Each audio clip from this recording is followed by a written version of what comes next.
বাবা-মায়ের দাম্পত্য জীবনের প্রভাব বাচ্চার ভবিষ্যৎ তৈরি হতে ভীষণভাবে বাধা সৃষ্টি করে।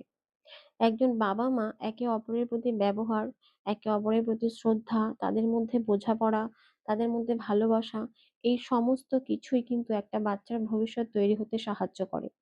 একটা বাচ্চা যদি ছোট থেকেই দেখে বাবা-মা একে অপরকে অসম্মান করছে, তাদের মধ্যে সেরকম কোনো বোঝাপড়া নেই বা ভালোবাসাও নেই, তাহলে কিন্তু সেই বাচ্চারও সুস্থ মানসিকতা তৈরি হয় না। তো সেইজন্য দাম্পত্য জীবন সুখী না হলে আমরা শুধু নিজেদের ইচ্ছার জন্য যে আমরা মা হতে চাই বা বাবা হতে চাই, সেটা কিন্তু বাচ্চা নেওয়ার প্ল্যানিং করা উচিত না। এটা আমার মনে হয়। আমি জানি না আমার সাথে সবাই একমত হবেন কিনা। তবে এই যে বাবা-মায়ের বোঝাপড়ার অভাব বাচ্চার ভবিষ্যতের উপরে ভীষণভাবে প্রভাব ফেলে। সেটা আমরা হয়তো সেই মুহূর্তে বুঝতে পারি না। কিন্তু সেই বাচ্চাটা কিন্তু অসুস্থ মানসিকতার তৈরি হয়।